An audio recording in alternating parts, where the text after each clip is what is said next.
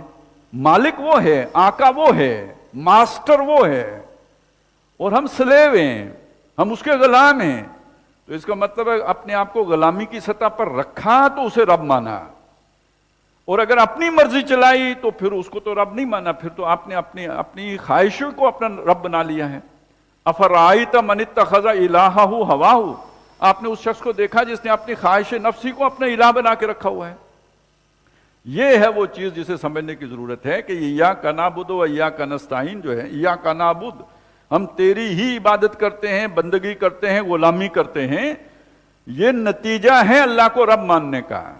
اور اگر یہ کیفیت نہیں ہے، غلامی مکمل نہیں ہے، یا غلامی کے اندر ڈنڈی ماری جا رہی ہے، جیسے آگے ہم پڑھ لیں گے، تو اس سے پھر یہ مطلب نکلا کہ آپ نے رب نہیں مانا، کیونکہ رب ماننے کا مطلب ہے ٹوٹل اوبیڈینس، اطاعت کلی، ہر حکم ماننا پڑے گا، تب آپ غلام ہیں۔ غلام کی آزاد مرضی تو نہیں ہوتی کہ وہ کوئی احکام مانے اور کوئی احکام نہ مانے۔ ویسے بھی منطقی طور پر بھی آپ اگر تجزیہ کریں تو آپ کو اگر 10 احکام ملے ہوں کسی ہستی کی طرف سے، کسی اتھارٹی کی طرف سے، اور اس کے بعد آپ ان میں سے گن کے شمار کر کے اور کہیں میں 8 مانوں گا 2 نہیں مانتا، تو ذرا آپ تجزیہ کریں نا، فائنل اتھارٹی کس کے پاس ہے ماننے اور نہ ماننے کی؟ اس کی اتھارٹی تو نہیں رہی۔ اگر اتھارٹی اس کے پاس ہے جس نے 10 احکام دیے تھے تو آپ کو 10 کے 10 ماننے ہوں گے، لیکن اگر آپ کہتے ہیں نہیں میں دیکھوں گا ان میں سے کون سے ماننے والا ہے کون سا ماننے والا نہیں ہے، اور کون سا مان سکتا ہوں اور کون سا نہیں مان سکتا، تو اس کا مطلب اختیار تو آپ کے پاس ہے، آپ نے اسے رب نہیں مانا ہے۔ تو اگر رب مانا ہے تو پھر یہ اس کا لازمی نتیجہ ہے، تیری ہی بندگی کرتے ہیں۔ اب یہ غلامی یا بندگی کا مطلب کیا ہے؟ کیونکہ یہ ہمارے الفاظ ہیں، ان کے اندر کچھ خامی بھی ہے، نقص بھی ہے۔ تو سب سے بڑا نقص یہ ہے کہ جب غلامی جو کی جاتی ہے مجبوراً کی جاتی ہے۔ کوئی آدمی خوشی سے کسی کا غلام نہیں بنتا۔ ہاں کسی سے بہت زیادہ محبت ہو جائے، کوئی لیلا مجنو والی کہانی بن جائے تو اس میں کسی کی بات جو ہے نا وہ خوشی سے مانی جاتی ہے، وہ ایک علیحدہ مسئلہ ہے۔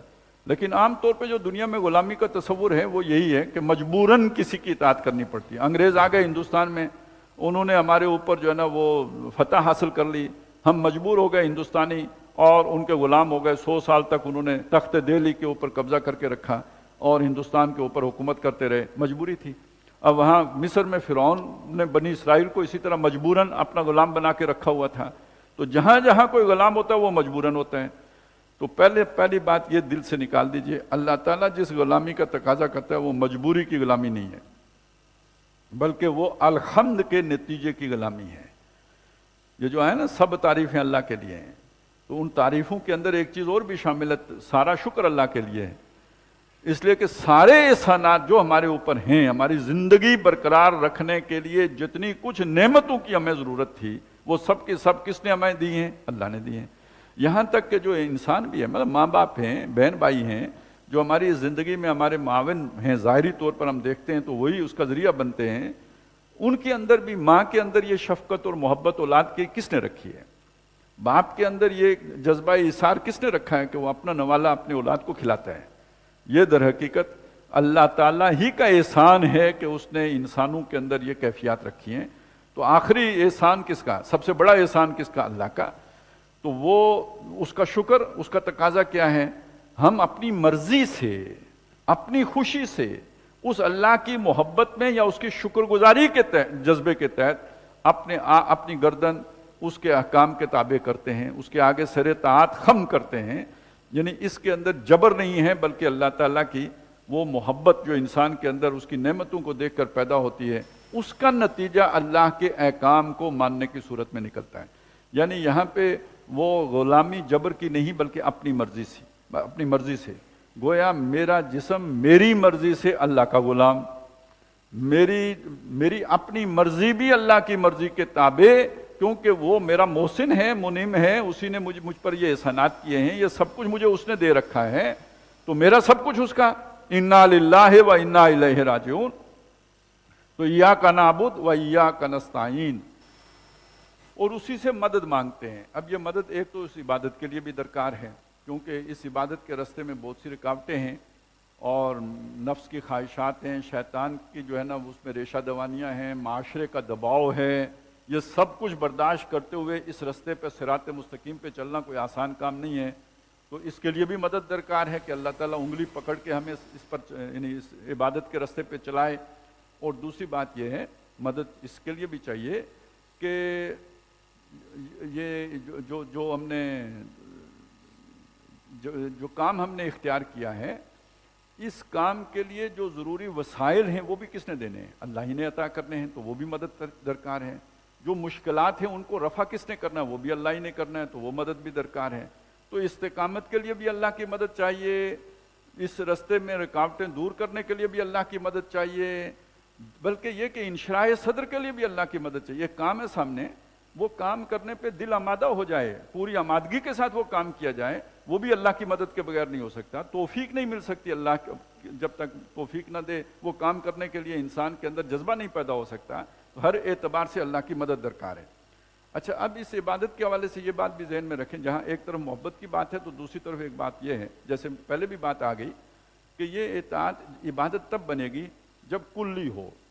اگر آدھی اطاعت ہے، جسے ہم کہتے ہیں آدھا تیتر آدھا بٹیر ہے، تو اس سے پھر عبادت نہیں مانا جائے گا، بلکہ یہ کہ اس پر اللہ تعالیٰ کا غضب اترتا ہے۔ یہ قرآن مجید سے ثابت ہے کہ تم آدھی باتیں مانتے ہو اور آدھی نہیں مانتے۔ افتؤمنون ببعض الکتاب وتکفرون ببعض فما جزاء من يفعل ذلك منكم الا خزي في الحیاۃ الدنیا ویوم القیامۃ یردون الی اشد العذاب۔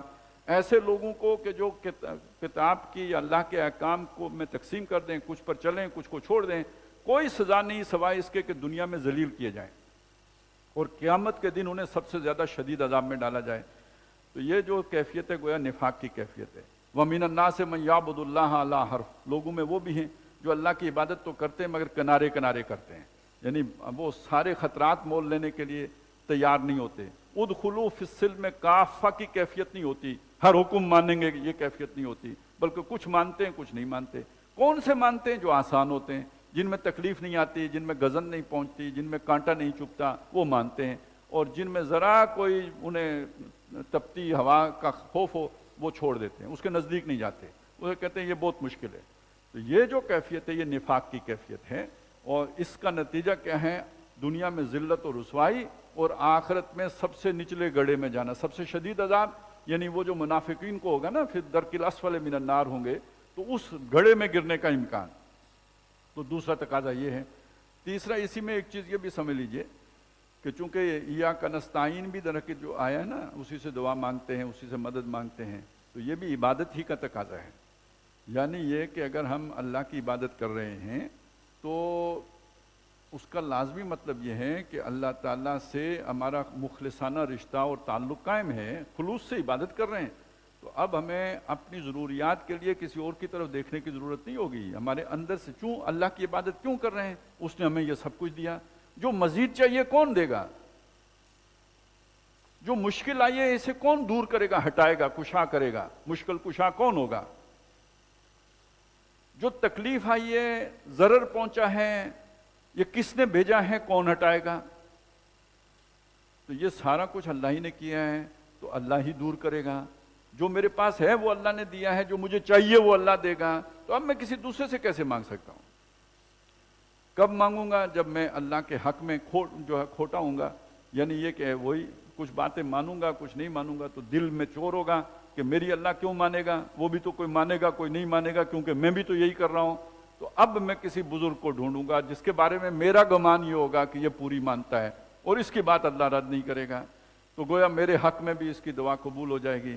تو یعنی اللہ تعالیٰ کو بھی یعنی وہ کسی اور ذریعے سے دباؤ ڈلوانے کی کوشش، یہ ایک اور گستاخی کا ارتکاب ہو جائے گا۔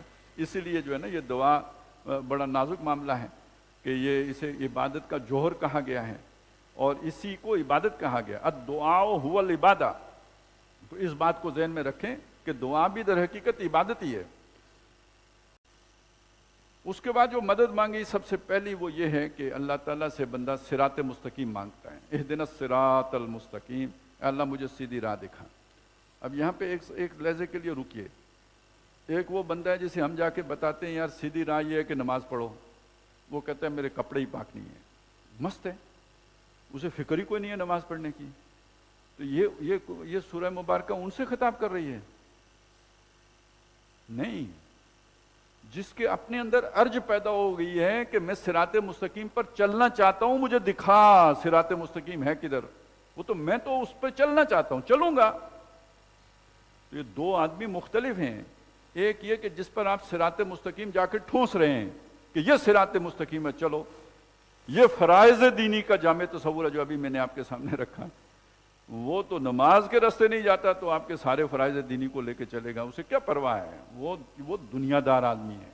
وہ جو میں نے شروع میں کہا تھا تقسیم، دو ہی تقسیمیں ہیں، ایک وہ ہیں کہ جن کو جو اللہ تعالیٰ محبوب ہے، جو آخرت کو ترجیح دینے والے ہیں، صراط مستقیم ان کا مسئلہ ہے۔ جو دنیا کو مسئلہ بنا کے بیٹھے ہوئے ہیں، صراط مستقیم ان کے اس سے کوئی تعلق ہی نہیں ہے، علاقہ ہی نہیں ہے، انہیں اس سے کوئی غرض نہیں ہے کہ صراط مستقیم کیا ہے، فکر ہی نہیں ہے اس کی۔ وہ ان کو یہ بتائیں کہ زیادہ پیسے کیسے کمائے جائیں گے، انہیں یہ بتائیں کہ یورپ پہنچنے کا سستا ترین طریقہ کون سا ہے، بے شک رستے میں شہید فی سبیل یورپ ہو جائیں۔ یہ روز جو آپ سنتے ہیں کشتی ڈوب گئی، کشتی تر گئی، تو یہ کیا ہوتا ہے؟ تو انہیں یہ صراط مستقیم دکھائیں کہ بھئی جرمنی کیسے پہنچنا ہے، انہیں یہ صراط مستقیم دکھائیں گرین کارڈ کیسے ملنا ہے۔ اس کی ارج ہے ان کے اندر، آپ اشارہ کریں دوڑے چلے آئیں گے، لوٹ لیں آپ انہیں، پیسے کھا جائیں وہ دیں گے۔ اس صراط مستقیم کی ارج اس کو ہوگی جو آخرت سے ڈرتا ہے، جسے پتہ ہے پل صراط سے گزرنا ہے، اور پل صراط سے نہیں گزر سکتا جب تک کہ ہم دنیا میں صراط مستقیم پہ نہیں چلوں گا۔ جس کے اندر اس طرح کی ارج پیدا ہو جائے، خواہش پیدا ہو جائے صراط مستقیم کی، اصل میں تو صراط مستقیم وہ مانگ رہا ہے۔ اب آپ اس کی نماز میں دیکھیں نا، وہ کیسے مانگتا ہے اہدنا الصراط المستقیم۔ اگر یہ نہیں ہوگا تو وظیفہ ہے، پڑھتے رہو 1000 دفعہ پڑھو تو وہ شاید اس کی برکتیں کوئی مل جائیں، بصورت چاول مل جائیں، حلوہ مل جائیں، لیکن وہ بصورت عمل تو نہیں ملیں گی۔ وہ تو گل محمد وہیں کھڑا رہے گا جہاں پہلے دن کھڑا تھا۔ تو اللہ ہمیں صراط مستقیم دکھا، صراط مستقیم پر چلنے کی توفیق عطا فرما، چلا، رکاوٹیں دور فرما، اس کے اوپر ہمیں گامزن کر دے۔ اس کے بعد اس صراط مستقیم کی تھوڑی وضاحت آئی ہے کہ یہ ہے کیا؟ یہ ہے جس صراط الذین انعمت علیہم، یعنی یہ ان لوگوں کا رستہ ہے جن پر اللہ تو نے انعام کیا ہے۔ کون سے لوگ ہیں یہ؟ نبی ہیں، اللہ نے ان پر انعام کیا ہے، یہ صدیقین ہیں، شہداء ہیں، صالحین ہیں، یہ وہ لوگ ہیں کہ جن پر اللہ نے انعام کیا۔ یہ اب ذرا ان کی زندگیوں کا ایک جائزہ تو لے لینا، کیا انعام کیا اللہ نے؟ انہیں کوئی فرعون جیسا اقتدار دیا، یا یہ کہ کوئی قارون جیسی دولت دی؟ اللہ نے ہدایت دی، اور اس کے نتیجے میں ہوا کیا؟ کسی کا صبر ایوب مشہور ہے، کسی کا جو ہے نا وہ جہاد و قتال میں اپنا جو ہے نا سارا کچھ نچھاور کرنا، کسی نے بیٹا ذبح کیا ہے، کسی نے آگ میں چھلانگ لگائی ہے۔ انعام یہ ہے جی۔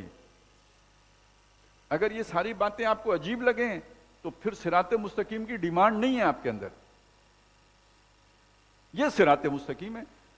آگے آ جائے گا یہ سارا، وَلَنَبْلُوَنَّكُمْ بِشَيْءٍ مِّنَ الْخَوْفِ وَالْجُوعِ وَنَقْصٍ مِّنَ الْأَمْوَالِ وَالْأَنفُسِ وَالثَّمَرَاتِ وَبَشِّرِ الصَّابِرِينَ، اس سب پر صبر کرنے والوں کو خوشخبری دے دیجئے، وہ صراط مستقیم پر چل رہے ہیں۔ وَالْعَصْرِ إِنَّ الْإِنسَانَ لَفِي خُسْرٍ إِلَّا الَّذِينَ آمَنُوا وَعَمِلُوا الصَّالِحَاتِ وَتَوَاصَوْا بِالْحَقِّ وَتَوَاصَوْا بِالصَّبْرِ، یہ صراط مستقیم کے سنگھائے میل ہیں، ایمان، عمل صالح، تواصی بالحق، تواصی بالصبر۔ یہ منعم علیہم لوگوں کا رستہ ہے، اللہ ان لوگوں کے رستے پر ہمیں بھی چلا۔ تو یعنی صراط مستقیم وہ رستہ کہ جن لوگوں پر، ان لوگوں کا رستہ کہ جن پر تیرا انعام ہوا، غیر المغضوب علیہم، ان پر تیرا غضب نہیں ہوا، ولضالین، وہ گمراہ نہیں ہوئے، سیدھی راہ پر رہے۔ گمراہ جن کی راہ بھٹک گئی ہو، یا راہ سے جو بھٹک گئے ہوں، اور اس کے مقابلے میں راہ یاب وہ لوگ کہ جو اس رستے پہ چلے ہوں، مشکلات برداشت کی ہوں، تکلیفیں برداشت کی ہوں، قربانیاں دی ہوں، آخرت کو ترجیح دی ہو، یہ وہ لوگ ہیں کہ جو منعم علیہم ہیں، ان پر اللہ تیرا غضب نہیں ہوا بلکہ تیرا احسان ہوا۔ یہ گمراہ نہیں ہوئے بلکہ تو نے انہیں راہ یاب کیا۔ باقی یہ کہ گمراہ جو ہوئے ہیں وہ کون ہیں؟ وہ تو وہی ہیں جن کو اللہ تعالیٰ نے پہلے راہ دکھائی تھی، بعد میں گم کر بیٹھے۔ غضب کن پر ہوا؟ غضب وہ ان پر ہوا کہ جنہیں راہ آج بھی معلوم ہے کہ صحیح رستہ کون سا ہے، پھر بھی الٹے رستے پر چلتے ہیں، ان پر اللہ کا غضب ہوا۔ آگے ان کی مثالیں آ جائیں گی۔ اصل میں یہ ذہن میں رکھیں، یہ سورہ فاتحہ جو ہے نا، یہ افتتاحیہ اس معنی میں ہے کہ یوں سمجھیے کہ سورہ بقرہ میں آگے جو مضمون آ رہا ہے اس کے اہم نکات اس سورہ مبارکہ میں آ گئے ہیں۔ یہ صراط مستقیم والے کون ہیں؟ اب یہ آپ دیکھیں گے سورہ بقرہ میں ان کا ایک نقشہ ہے، پہلے رکوع میں ہی آ جائے گا نصف اول میں کہ یہ صراط مستقیم والے ہیں، پھر وہاں رکے گا نہیں، پھر آگے چلے گا، بلکہ سورہ بقرہ کا جو نصف آخر ہے، یہ تقریباً 19ویں رکوع سے آپ شروع کریں آخر تک چلے جائیں تو وہ صراط مستقیم کا ایک ابتدائی خاکہ ہے جو دے دیا گیا ہے۔ سورہ آل عمران کے آخری 10 رکوعوں میں ان کی قربانیوں کا ایک نقشہ ہے جو پیش کر دیا گیا ہے غزوہ احد کے تناظر میں، یہ صراط مستقیم ہے۔ اس طرح کی قربانیاں ہیں جو لوگوں نے دی ہیں، 70 شہید ہوئے ہیں، اس کے بعد بھی ولا تہنوا ولا تحزنوا وانتم الاعلون پہ گامزن رہے ہیں۔ اور وہ کتنے ہیں جو نبی جن کے ساتھ قاتل معہ ربیون کثیر، اور فما وہنوا وما، وہ ان پر کوئی وہ نہ وہ سست پڑے، نہ انہوں نے کوئی اس پر جو ہے نا اللہ کی راہ میں پس و پیش کیا، اور یہ کہ وہ اللہ کی راہ میں لڑے۔ یہ لوگ ہیں کہ جو صراط مستقیم پر گامزن ہیں۔ یہ سورہ آل عمران کے آخری 10 رکوع میں آپ کو مل جائے گا۔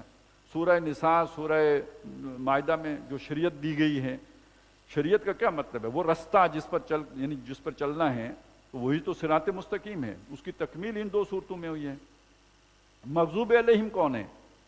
ویسے تو ابو جہل بھی مغضوب، اس پر بھی اللہ کا غضب ہے، وہ مکے میں گزر گئے۔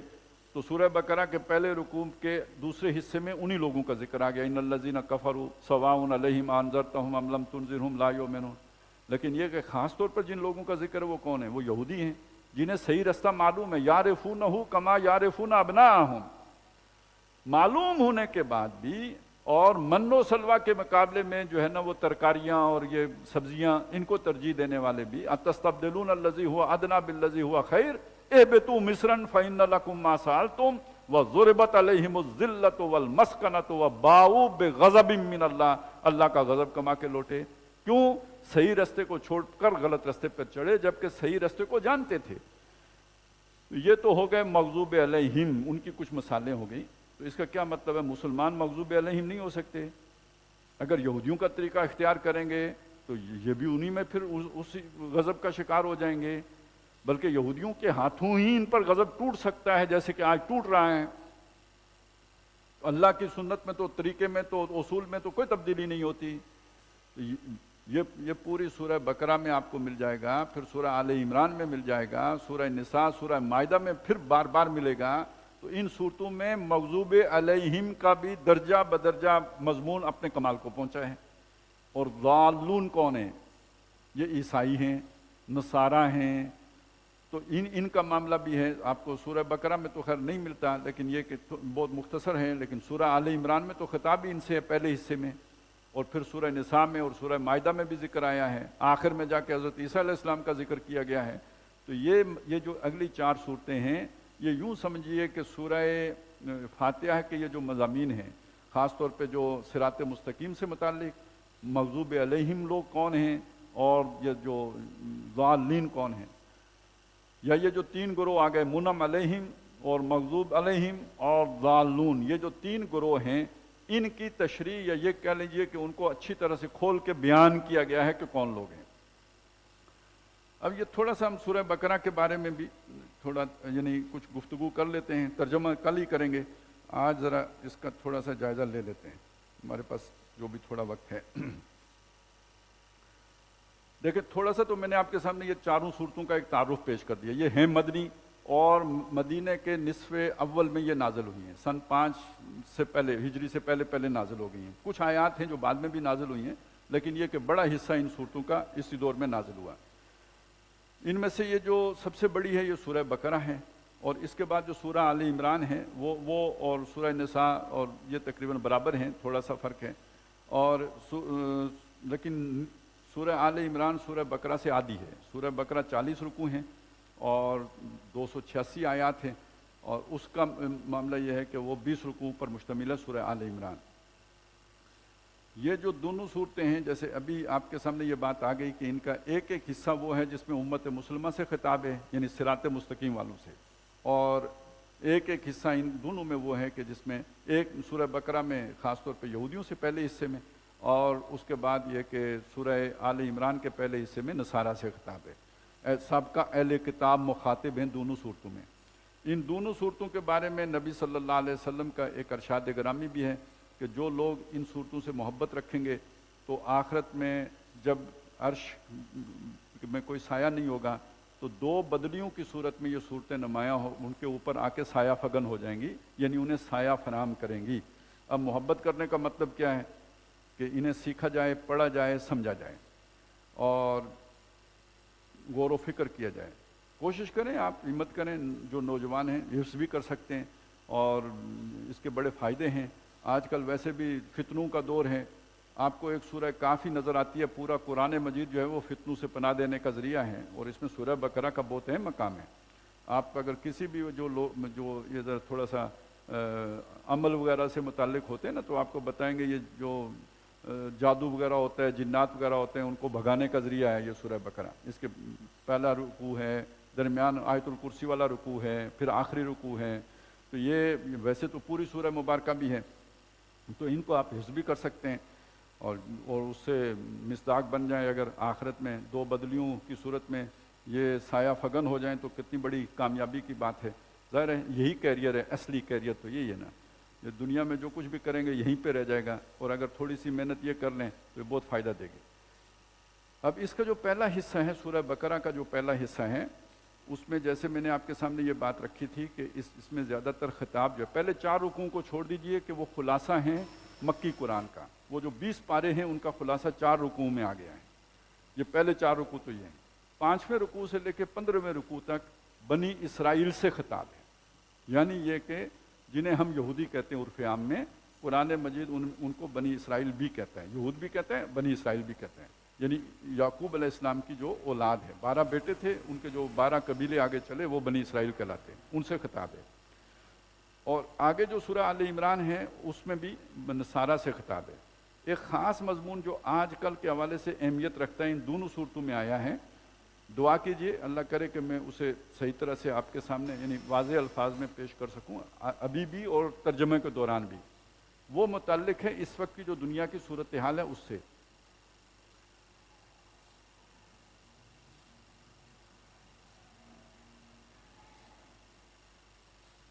اچھا، اس میں یہ بات سمجھ لیں کہ ابھی جو ہم نے نقشہ کھینچا ہے نا کہ قومیں تو دو ہی ہیں، تقسیم 2 ہی کے درمیان ہے، ایک وہ کہ جو اللہ کو مانتے ہیں، ایک وہ جو اللہ کو نہیں مانتے۔ اب یہ جو نہ ماننے والے ہیں ان میں سے بہت سے ماننے والے بھی ہیں، لیکن انہوں نے خدا کا تصور اپنا بنا لیا۔ اگر کسی نے اللہ کا بیٹا بنا لیا تو ظاہر ہے یہ اللہ کا وہ تصور نہیں ہے جو اللہ پیش کر رہا ہے، یہ اس نے خود ساختہ بنایا ہے، یعنی اللہ کے ساتھ کسی کو شریک کر لیا ہے، تو یہ نہ ماننے والی بات ہے، مان کے بھی نہ ماننا۔ لیکن جس دنیا میں ہم رہتے ہیں اس میں عظیم اکثریت تو ان لوگوں کی ہے جو سرے سے اللہ کو ماننے کے قائل ہی نہیں ہے، بلکہ مذاق اڑاتے ہیں ہر قسم کے مذہب کا۔ یہ ہمارا دور اس اعتبار سے بہت اسپیشل دور ہے۔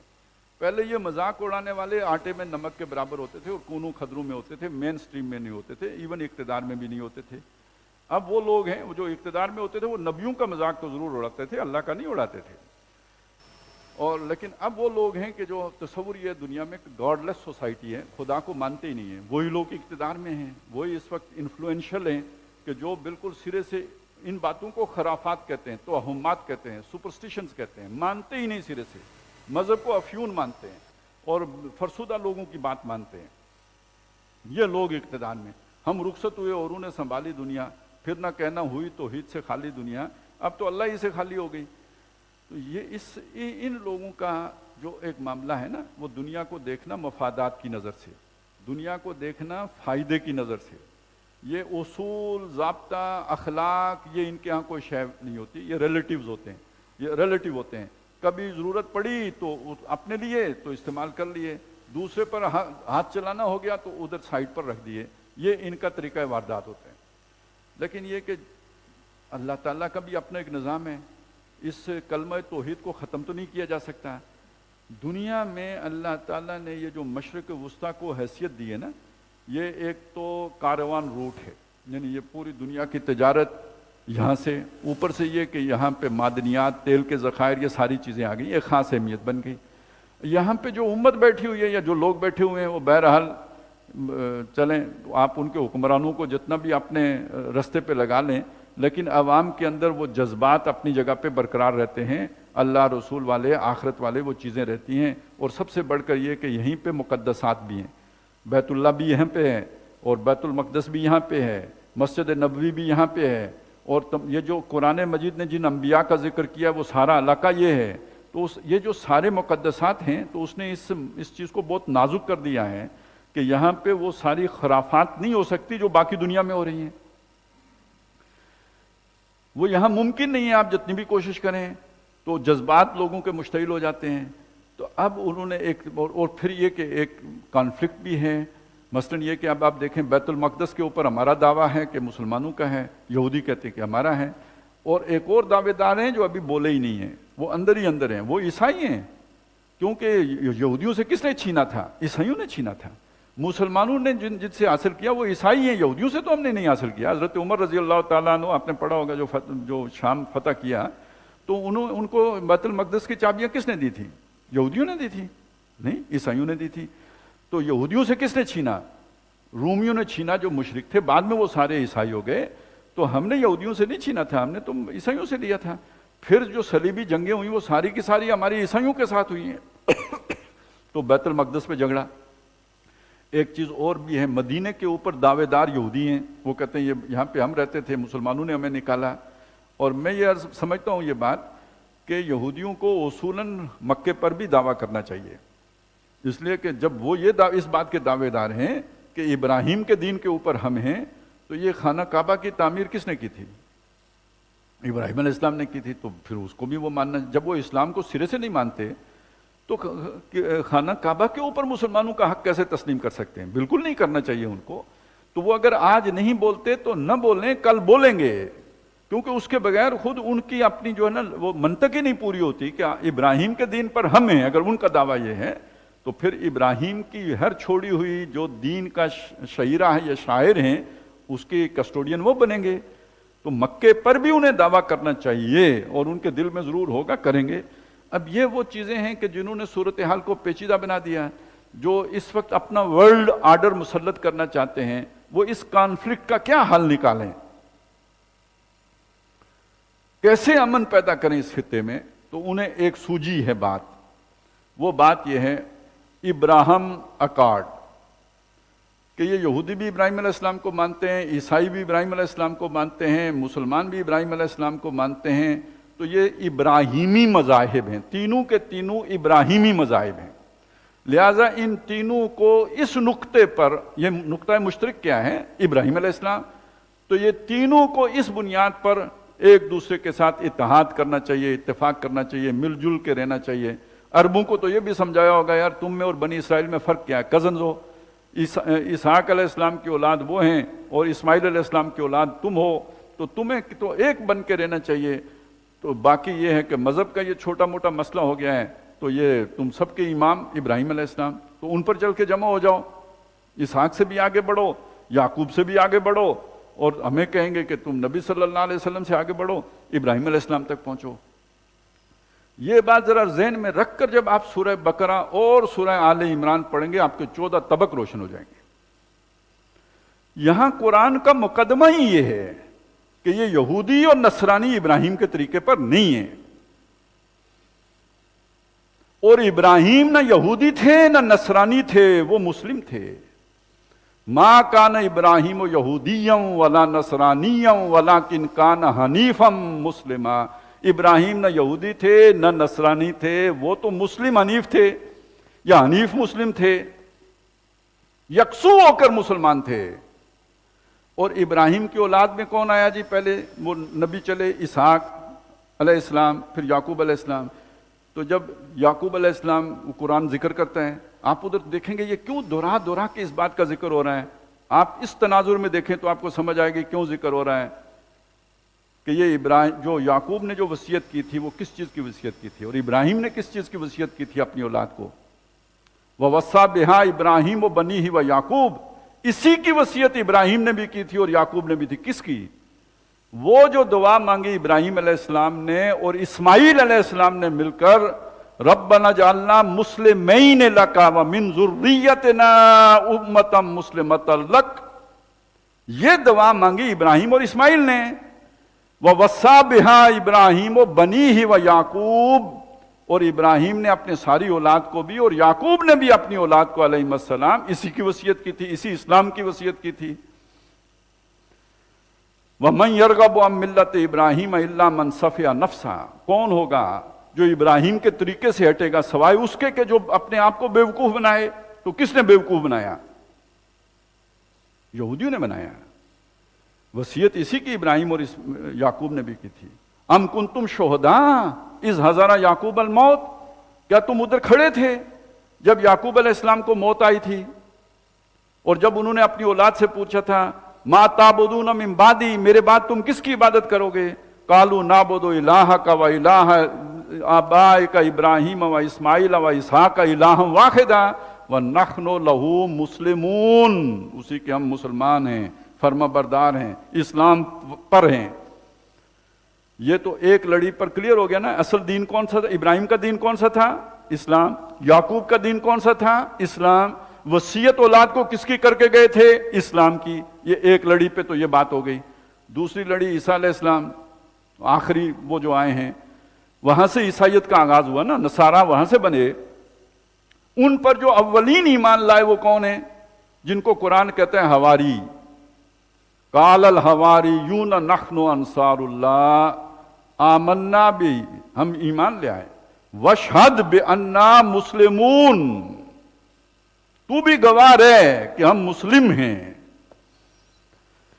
تو اب آپ کو سمجھ آئی، یہ پورا مقدمہ سمجھ میں آیا. عیسائی کون؟ عیسائیت کا کوئی وجود آپ کو نظر آیا؟ قرآن کا دعویٰ یہ ہے کہ وہ بھی مسلم تھے. عیسیٰ علیہ السلام بھی مسلم اور حواری بھی مسلم. یعقوب علیہ السلام اور ان کے بیٹے وہ کون؟ وہ بھی مسلم. اب یہ جو شریعت کا تھوڑا بہت اختلاف ہو گیا، یہ بھی کدھر سے ہوا؟ یعنی یہ یہود نام تم نے خود رکھا، اللہ نے نہیں دیا، اللہ نے اسلامی نام دیا تھا. یہ ذہن میں رکھ کر ذرا پڑھیں نا، ان الدین عند اللہ الاسلام، بے شک دین اللہ کے ہاں اسلام ہی ہے. یہ یہودیت نہیں ہے، نصرانیت نہیں ہے، اسلامی دین ہے. دوسری بات یہ، قبلہ کون سا ہے؟ یہ مضمون بھی سورہ آل عمران میں آپ کے سامنے آئے گا. ان اول بیت وضع للناس للذی ببکۃ مبارکا وہدی للعالمین، جو پہلا گھر ہے عبادت کے لیے لوگوں کو کے لیے قبلے کے طور پر جو تعمیر کیا گیا، وہ مکے میں جو خانہ کعبہ ہے وہ ہے، وہ پہلا گھر ہے. یہ تو بعد میں تمہارا اضافہ ہے. یہاں آپ کے ذہن میں ایک سوال ضرور آتا ہوگا کہ یہ اللہ تعالیٰ نے انہیں پہلے کیوں نہیں سمجھا دیا؟ آخر دیکھیں نا، بیچ میں نبی آتے رہے، رسول آتے رہے، سلیمان علیہ السلام آئے، انہوں نے ہی تو بیت المقدس کی تعمیر کی. ان کے بعد کتنے نبی آئے، انہوں نے کیوں نہیں تبدیل کیا؟ یہ کیوں رہنے دیا؟ تو جیسے اللہ تعالیٰ نے ایک وقت کے لیے رہبانیت کو بھی رہنے دیا، نہیں مانا کی. وَرَهْبَانِيَّةً ابْتَدَعُوهَا، بری تھی، ابتدا انہوں نے کی تھی اس کی. مَا كَتَبْنَاهَا عَلَيْهِمْ، ہم نے ان پر فرض نہیں کی تھی. فَمَا رَعَوْهَا حَقَّ رِعَایَتِهَا، تو وہ اس کی رعایت نہیں کر سکے جیسے کہ اس کی رعایت کرنے کا حق تھا. تو یہ بھی اللہ کی ایک سنت ہے، یاد رکھیں. جب آپ یعنی چلیں اچھی نیت ہی سے صحیح، جب آپ اللہ کے رستے سے ہٹیں تو اللہ تعالیٰ پھر آپ کو ہٹنے دیتا ہے، ٹھیک ہے، لیکن پھر اس معیار پر پورے اترو. یہ جو اپنے لیے خود اختیار کیا نا، اب اس پہ پورے اترو. آپ نے ربانیت اختیار کر لیا اللہ کو راضی کرنے کے لیے، اللہ نے تو یہ مشکل میں نہیں ڈالا تھا، تم نے خود اپنے اوپر مشکل ڈالی ہے. اب اس پر پورے اترو، اب تمہارا حساب اس سٹینڈرڈ پر ہوگا جو تم نے خود مقرر کیا ہے. تو وقتی طور پر اگر ان کا قبلہ انہوں نے موڑ لیا تھا، برکت سے محروم ہو رہے تھے، تو اللہ نے مڑنے دیا.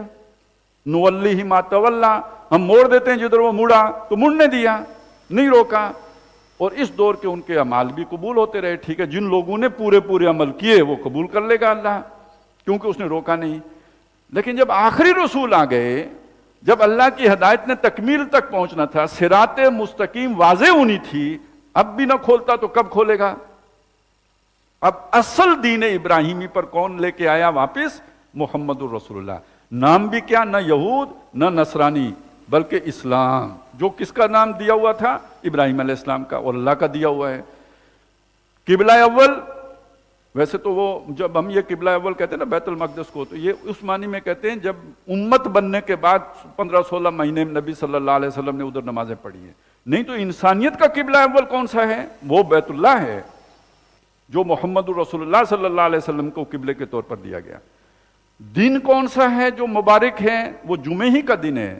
ہفتے کا دن انہوں نے اضافہ کیا، جیسے وہ ادھر رابانیت کا اضافہ کیا تھا، انہوں نے ہفتے کا دن اضافہ کر کے خود لیا ہے. یہ بھی اللہ نے ان کے اوپر نہیں رکھا تھا. اتوار کا عیسائیوں نے خود لیا ہے. اب محمد الرسول اللہ آئے، واپس جمعے کے دن کے اوپر آؤ. یہ ساری چیزیں آپ ذہن میں رکھیں. اب اگر آپ یہودیت کو ابراہیم کا طریقہ مان کر اور عیسائیت کو ابراہیم کا رستہ مان کر ان کے ساتھ کوئی اطاعت کرتے ہیں تو در حقیقت قرآن مجید کے اس پورے مقدمے کا انکار کرتے ہیں. کسی مسلمان کے لیے یہ روا نہیں ہے، جائز نہیں ہے کہ وہ یہودیت اور نصرانیت کو تسلیم کرے کہ یہ ابراہیم کا طریقہ ہے یا ان کی کوئی نسبت ابراہیم کے ساتھ قائم دائم ہے. تو اس بنیاد پر کوئی ابراہیم اکارڈ کرنا یہ در حقیقت دین اسلام سے ارتداد اختیار کرنے کے مترادف ہے. لیکن یہ کب سمجھ میں آئے گا؟ جب ان دو صورتوں پر آپ اس اعتبار سے غور و فکر کریں گے کہ ان کا تو اصل مقدمہ یہ ہے کہ یہودیت اس کا کوئی تعلق اس دین سے نہیں رہا کہ جو اللہ تعالیٰ نے ابراہیم علیہ السلام اور اسماعیل علیہ السلام اور اسحاق علیہ السلام کو دیا تھا. نصرانیت کا اب کوئی تعلق اس کے ساتھ نہیں رہا. اب اس دین کا جو سند ہے وہ محمد الرسول اللہ صلی اللہ علیہ وسلم. ان اول الناس بابراہیم للذی نتبعوہ وہذا النبی والذین آمنوا معہ. ابراہیم کے قریب ترین تو وہ لوگ ہیں کہ جنہوں نے اس کے طریقے کی پیروی کی ہے. اور وہ کون ہیں؟ وہ یہ نبی ہیں محمد صلی اللہ علیہ وسلم، اور جو ان پر ایمان لائے ہیں وہ ابراہیم کے طریقے پر ہیں. یہ ہے قرآن مجید جو دعویٰ ہمارے سامنے پیش کر رہا ہے. یہ ہمیں یعنی کل انشاءاللہ ہم جو پہلے حصے میں یہ سارا ذکر آ جائے گا. یہ 10 رکوع جو ہیں جس میں بنی اسرائیل کے اوپر انہیں چارج شیٹ کیا گیا ہے کہ تم اب دین ابراہیم پر نہیں ہو. اصل مقدمہ ہی یہ ہے ان 10 رکوعوں کا. اسی میں ایک آیت آتی ہے جس کو آج استعمال کیا جاتا ہے ابراہیمی اکارڈ کے لیے. وہ کیا آیت ہے جی؟ ان الذین آمنوا والذین ہادوا والنصارى والصابئین من آمن باللہ والیوم الآخر وعمل صالحا فلہم اجرہم عند ربہم ولا خوف علیہم ولا ہم یحزنون. بے شک جو لوگ ایمان لائے یعنی جو مسلمان ہوئے اور جو یہودی ہیں اور جو نصرانی ہیں اور جو صابی ہیں، ان میں سے جو حقیقی معنوں پر اللہ اور آخرت کو مانتا ہو اور نیک عمل کرتا ہو، ان کا اجر ان کے اللہ کے ہاں محفوظ ہے. یہ اصل میں کس بات کا جواب ہے یہاں پہ جو دیا گیا؟ ایک اس بات کا کہ وہ یہ کہتے تھے کہ جنت میں یہودی جائے گا یا نصرانی جائے گا، یہ مسلمان جنت میں نہیں جا سکتے. تو ایک تو ان کی اس بات کا جواب ہے، اور دوسرا اصلاً کس بات کا جواب ہے؟ یہ اصل حقیقت کیا ہے؟ اپنے اپنے وقت پر، یعنی جب تک اللہ نے محمد الرسول اللہ کو نہیں بھیجا تھا تو گویا ایک طرح سے ان کا جو بھی غلط طرز عمل تھا اس کو NOC دیا ہوا تھا کہ ٹھیک ہے کرتے رہو. اس رخ پر نمازیں پڑھتے ہو پڑھتے رہو، بیت المقدس کی طرف رخ کر کے پڑھتے ہو پڑھتے رہو، قبول ہوں گی. آخر مسلمانوں کی بھی تو 16-17 مہینوں کی قبول ہوئی یا نہیں ہوئی؟ تمہاری بھی قبول ہو جائیں گی. جمعے کے بجائے ہفتے کے دن عبادت کرتے ہو، ٹھیک ہے اسی کا پروٹوکول فالو کرو، قبول ہوگا. یہ تب تک تھا جب تک محمد الرسول اللہ نہیں آئے تھے. اب جب محمد الرسول اللہ صلی اللہ علیہ وسلم آ گئے، اب کوئی ہفتہ سبت نہیں ہے، اب کوئی اتوار کو وہ حیثیت نہیں ہے، اب جمعے کی وہ حیثیت ہے. اب کوئی دوسرا قبلہ نہیں ہے، اب بیت اللہ ہی قبلہ ہے. تو یہ وہ پرانی بات تھی جس کو وہاں پہ مانا گیا. اور اصل جس چیز کی نفی ہو رہی تھی وہ اس چیز کی نفی ہو رہی تھی کہ یہ جو تم سمجھتے ہو کہ کسی گروہ کی بنیاد پر کوئی جنت میں چلا جائے گا یا نہیں، اس کی شرطیں علیحدہ ہیں. نہ محض مسلمان ہونے کی بنیاد پہ کوئی جنت میں جا سکتا ہے، نہ یہودی یا نصرانی ہونے کی بنیاد پر، بلکہ اس کی شرط یہ ہے. باقی اس سے اس بات کا کوئی تعلق نہیں کہ آج بھی جو یہودی مخلص رہے تو وہ جنت چلا جائے گا اور آج بھی جو عیسائی مخلص رہے تو وہ جنت چلے جائے گا. اس کے ساتھ اس کا کوئی تعلق نہیں ہے. یہ بڑی غلط فہمی. مغالطہ اسی شے کو کہتے ہیں نا، آپ کو مغالطہ لگ جائے. اور پھر بعض لوگ یہ مغالطہ جان بوجھ کر لگاتے ہیں تاکہ وہ جو ان کا ایجنڈا ہے ابراہیم اکارڈ کا اسے پورا کیا جا سکے. جو آج بھی وہ وحدت ادیان کا تصور پیش کیا جاتا ہے وہ یہ آیت بہت کوٹ کرتے ہیں، لیکن یہ اس کی بالکل جو ہے نا غلط معنی ہیں جو اسے پہنائے جاتے ہیں. یہ غلط معنی کون لوگ نکالتے ہیں؟ مغضوب علیہم نکالتے ہیں، یہ ایک نئی بات آ گئی، اسی کے ساتھ جڑ کے آ گئی۔ تو ایک مضمون تو اس کے اندر یہ آیا ہے۔ یہ جو پہلے 4 رکوع ہیں جن کا ذکر انشاءاللہ کل ہم شروع میں انہی کا ترجمہ کریں گے، اس میں سے جو پہلا رکوع ہے نا، اس میں 2 گروہوں کا ذکر آ گیا۔ ایک وہ کہ جو اللہ کو مانتے ہیں دل و جان سے، مخلص ہو کر اللہ کو مانتے ہیں، اور دوسرے وہ ہیں کہ جو مخلص ہو کے کفر پہ چلتے ہیں، جن کو کان کھول دیے گئے، اتمام حجت ہو گیا، ساری بات سمجھ میں آ گئی، جان بوجھ کر نہیں مانے ہیں۔ مکے والوں کو آخر محمد رسول اللہ نے سمجھایا تو کیا کسر رہ گئی تھی سمجھنے میں؟ اس کے بعد اگر نہیں مانا تو غلط فہمی کی وجہ سے نہیں، بلکہ یہ کہ جان بوجھ کر اپنے دنیا کے مفادات اور چودراہٹوں اور سرداریوں کی وجہ سے نہیں مانا۔ ان دونوں کا ذکر اکٹھا کر دیا کہ اگر یہ مانتے، ابو جہل بھی مانتا، تو جیسے حضرت عمر رضی اللہ تعالیٰ عنہ نے مانا تھا، کریکٹر اس کا بھی ایسا تھا کہ ویسا ہی مانتا، وہ دھوکے باز نہیں تھا، فراڈیا نہیں تھا۔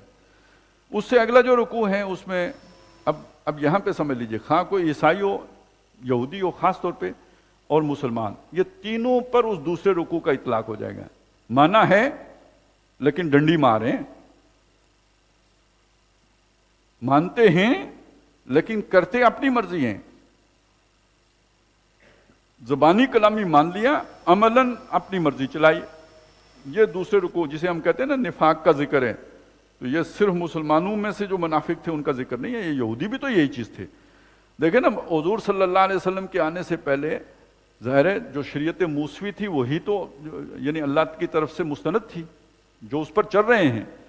اب ان کے اندر پہلے نفاق موجود تھا، مسلمانوں سے پہلے ان کے اندر نفاق موجود تھا، اور نبی صلی اللہ علیہ وسلم کے آنے کے بعد وہ نفاق نمایاں ہو کے کفر کی صورت میں ظاہر ہو گیا۔ تو اب مسلمانوں کے اندر جو اس طرح کے لوگ تھے وہ فطری طور پر ان کے اتحادی بن گئے، یہ ایک دوسرے کی چھپر سایہ میں چلتے رہے۔ خاص طور پہ مدینے کے اندر یہودی پہلے سے آباد تھے، خاندانی تعلقات تھے، سماجی روابط تھے، تو یہ ملا جلا معاملہ ہے اس دوسرے رکوع کا۔ یہ یہودیوں پر بھی اس کا اطلاق ہوتا ہے، اور مسلمانوں میں سے بھی جو سیدھی راہ سے کھسکے ہوئے ہیں ان پر اس کا اطلاق ہوتا ہے۔ تیسرے رکوع میں وہ جو ہے نا، وہ جو قرآن کی اصل دعوت ہے جو اس نے متعدد بار پیش کی، جو مکی قرآن میں بار بار آئی، اس کا ایک خلاصہ اور لب لباب ہے کہ لوگوں اللہ کی بندگی کرو جس نے تمہیں ایک جان سے پیدا کیا ہے، اور یہ کہ جس نے تمہارے لیے آسمان کو چھت بنایا، زمین کو فرش بنایا، اور تمہارے لیے پانی برسایا جس سے پھر تمہاری ساری غذا کا بندوبست ہوتا ہے۔ اور دوسری بات یہ کہ قرآن مجید پر ایمان لاؤ، اگر اس میں تمہیں کوئی شک ہے تو تم بھی ایسا بنا کے لاؤ، نہیں بنا کے لا سکتے تو یہ اللہ ہی کا کلام ہے، اس پر دل و جان پر سے ایمان لاؤ۔ نتیجہ اس کا جنت یا دوزخ کی صورت میں نکلے گا، مانو گے جنت میں جاؤ گے، نہیں مانو گے تو دوزخ میں جلو گے۔ اور وہیں پہ یہ بات بھی آ گئی، یہ پھر مضمون ادھر جائے گا کہ اللہ تعالیٰ کچھ لوگوں کو اس قرآن کے ذریعے سے ہدایت بھی دیتا ہے اور کچھ لوگوں کو اس کے ذریعے سے گمراہ بھی کرتا ہے۔ گمراہ کس کو کرتا ہے؟ مخلص کو نہیں گمراہ کرتا، گمراہ اس کو کرتا ہے جو فاسق ہوتا ہے۔ یہ کون ہوتے ہیں؟ جو اللہ سے وعدہ کر کے توڑ دیتے ہیں، مانا لیکن نہیں چلے، تسلیم کیا سمعنا و اطعنا، لیکن یہ کہ دل اپنی مرضی چلائی، اللہ کی بات نہیں مانی۔ یہ ہے اللہ سے عہد کر کے توڑنے والے، ینقضون عہد اللہ من بعد میثاقہ ویقطعون ما امر اللہ بہ ان یوصل، اور جس کو اللہ نے جوڑنے کا حکم دیا ہے اس کو منقطع کرتے ہیں۔ یعنی جوڑنے کا حکم ایک تو یہ بھی ہے نا، رحمی رشتوں کا ذکر آتا ہے، اکثر مفسرین نے اسی کا ذکر کیا ہے، لیکن صرف وہی تو نہیں ہے نا، اللہ تعالیٰ نے جماعت سے جڑنے کا بھی حکم دیا ہے یا نہیں دیا ہے؟ آمرکم بخمس بالجماعت والسمع والطاعت والہجرت والجہاد فی سبیل اللہ۔ اکیلے نہ رہو، شیطان اکیلے کے ساتھ ہوتا ہے، مل کے رہو، جماعت کے ساتھ رہو۔ ید اللہ علی الجماع، اللہ کی مدد تائید جماعت کے ساتھ ہوتی ہے، تو یہ جماعت کونوا مع الصادقین، سچوں کے ساتھ رہو۔ تو یہ بھی اللہ نے جڑنے کا حکم دیا یا نہیں؟ تو جو یہ جڑنے کے بعد کٹ جاتے ہیں، علیحدہ لائن اختیار کرتے ہیں، اسے قطع کرتے ہیں، توڑتے ہیں اسے، یقطعون ما امر اللہ بہ ان یوصل ویفسدون فی الارض، اور زمین میں فساد مچاتے ہیں۔ یعنی زمین کا فساد کیا ہے؟ اللہ کا حکم نہ مانا جائے، شیطان کی بات پر چلا جائے، کسی طاغوت کی بات، کسی فرعون کسی نمرود کی بات پر چلا جائے، غیر اللہ کی اتھارٹی تسلیم کی جائے اللہ کے مقابلے میں، تو یہ زمین کا فساد ہے۔ تو نتیجے کے طور پر زمین میں فساد مچاتے ہیں۔ یہ وہ فاسق ہیں جن کو اللہ گمراہ کرتا ہے۔ کیسے گمراہ کرے گا؟ قرآن کے ذریعے سے۔ پھر قرآن کے وہ ایسے معنی نکالیں گے کہ جس کے نتیجے میں کو ایگزسٹنس ممکن ہو۔ لیکن نا میں نے دو گروہ آپ کو بتائے تھے، ایک وہ جو اللہ والے ہیں، ایک وہ کہ جو اللہ کے مخالف ہیں. ان کے درمیان کشمکش ہے، کشاکش ہے، رفٹ ہے، جھگڑا ہے، اور یہ ہمیشہ تاریخ میں ہوتا آیا ہے. لیکن اب کچھ لوگ یہ چاہتے ہیں کہ دونوں مل کے رہیں، مل جل کے رہ سکیں. اب مل جل کے رہنے کے لیے اب دیکھیے، ابھی میں نے ابراہیم اکارڈ کا آپ کے سامنے ایک تصور پیش کیا تھا کہ ہماری اور یہودیوں کی لڑائی ختم ہو جائے. تو لڑائی ختم کیسے ہوگی؟ بھائی تم بھی ابراہیمی، ہم بھی ابراہیمی. تو یہ جو نا کس آیت سے نکالیں؟ ان الذین آمنوا والذین ہادوا والنصارى والصابئین من آمن باللہ والیوم الآخر وعمل صالحا، اس سے نکال کے. تو یہ اللہ تعالیٰ گمراہ بھی کرتا ہے تو قرآن کے ذریعے سے لوگ گمراہ ہوتے ہیں، اس کو اپنی من مرضی کے معنی پہ نہ کر. اصل جو تفسیر بالرائے ہے نا وہ یہ ہے، جس کے نتیجے میں بندہ دوزخ میں جائے، کہ آپ بالکل ہی اسے الٹے معنی پہنا دیں، جس مطلب میں وہ نازل ہی نہیں ہوا وہ معنی اسے دے دیں، غلط فہمی پیدا کر دیں. تو ان لوگوں کو اللہ تعالیٰ قرآن کے ذریعے سے گمراہ کرتا ہے. یہ مضمون آگے بھی پھر سورہ آل عمران میں بھی آیا، متشابہات اور محکمات کے ذیل میں. اور وہ جن کے دلوں میں زیغ ہوتا ہے، زیغ کیا شے ہے؟ یہاں پہ فی قلوبہم مرض، تو وہاں پہ فی قلوبہم زیغ آیا ہے، یعنی کجی ہوتی ہے، ٹیڑھ ہوتی ہے. وہ دنیا کی محبت ہے جو کجی اور ٹیڑھ پیدا کرتی ہے. تو یہ جو تیسرے رکوع کا مضمون تو یہ ہو گیا. چوتھے رکوع میں پھر انسان کا مقام و مرتبہ بیان ہوا ہے. آج انسان اپنے آپ کو کیا سمجھتا ہے؟ ایک حیوان سمجھتا ہے. آج انسان اپنے آپ کو بندر کی نسل میں سے سمجھتا ہے. چلیں آپ اور میں اس پہ شرمائیں گے، لیکن دنیا تو نہیں شرماتی نا. وہ تو یہی سمجھتے ہیں کہ ہم مطلب وہی بوزنے تھے اور بوزنوں سے ترقی کرتے کرتے یہ شے بن گئے ہیں اور ہیں حیوان. ڈارون نے بتایا بندر تھے، اس کے بعد جناب ہمیں پتہ چلا، فرائڈ نے بتایا کہ انسان کے اندر جو سب سے زیادہ جو پوٹنٹ جو ہے نا فیکٹر ہے وہ سیکس کا ہوتا ہے. تو سیکس فری سوسائٹی ہونی چاہیے. جیسے جانوروں کے اوپر کوئی پابندی نہیں ہے تو انسانوں کے اوپر بھی کوئی پابندی نہیں ہونی چاہیے. اور پھر اس کے بعد جو ہے نا وہ ایڈلر نے بتایا کہ ارج ٹو ڈومینیٹ، تو یہ جن لوگوں کی ڈومینیشن ہوتی ہے پھر ان کی مرضی کے مطابق زندگی چلانی پڑتی ہے، ان کی مرضی ہی پھر چلتی ہے. تو یہ آپ دیکھیں کہ پوری دنیا انسان اپنے آپ کو حیوان سمجھ کے بیٹھا ہوا ہے. وَلَا تَكُونُوا كَالَّذِينَ نَسُوا اللَّهَ فَأَنسَاهُمْ أَنفُسَهُمْ، اپنے آپ کو بھول چکا ہے. قرآن یاد کرا رہا ہے کہ تمہارا مقام و مرتبہ کیا ہے، تم ہو کیا، تم کون ہو، تمہیں اللہ نے کس منصب پر فائز کیا ہے، تمہاری حقیقت کیا ہے. وہ یہ کہ تمہیں تو اللہ نے اپنا نائب بنایا ہے، جانشین بنایا ہے، اور اس مقام پہ اللہ نے تمہیں فائز کیا. پھر یہ کہ علم کی حقیقت کیا ہے. ایک علم الاسماء ہے، اور ایک علم جو ہے وہ علم ہدایت ہے. یہ جو دنیا کا جس کو ہم نالج کہتے ہیں، جو اب جس میں پی ایچ ڈی، پھر ایک علم کے اندر 500 شعبے بن گئے، اور کوئی کس پہ پی ایچ ڈی کر رہا ہے، کوئی کس پہ پی ایچ ڈی کر رہا ہے. یہ سارا وہ علم ہے کہ جو ابتداً ایک یوں سمجھ لیجئے کہ خلاصے کی صورت میں آدم علیہ السلام کے اندر رکھ دیا گیا تھا، بڑھتے بڑھتے آج یہاں تک پہنچا. یہ علم الاشیاء ہے. اور ایک وہ علم ہے جو اللہ تعالیٰ انبیاء کے ذریعے سے دیتا آیا ہے. وَإِمَّا يَأْتِيَنَّكُم مِّنِّي هُدًى فَمَن تَبِعَ هُدَايَ فَلَا خَوْفٌ عَلَيْهِمْ وَلَا هُمْ يَحْزَنُونَ. وہ علم کا جو ہے آخری جو اس کا ورژن ہے وہ قرآن مجید ہے. تو یہ دو علم کے دھارے ہیں جو اللہ تعالیٰ نے بائیں. ایک کا پوٹینشل انسان کے اندر رکھ دیا ہے اور وہ اس کو ایکسپلور کرتا رہتا ہے، اور آج یہاں تک پہنچا. ٹیکنالوجی، سائنس، یہ ساری اس جو اللہ نے حواس دیے تھے یا جو کیپیبلٹیز دی تھی جن کی بنیاد پر انسان یہ علم حاصل کرنے میں کامیاب ہو گیا تجربات کی روشنی میں. دوسرا اللہ کے پاس سے آتا ہے. جو اللہ کے پاس سے آتا ہے اس کا ریسیپینٹ اللہ نے انسان کے اندر رکھ دیا ہوا ہے. اس کا دل ہے یا اس کی روح ہے، وہ اس پر اتر آئے.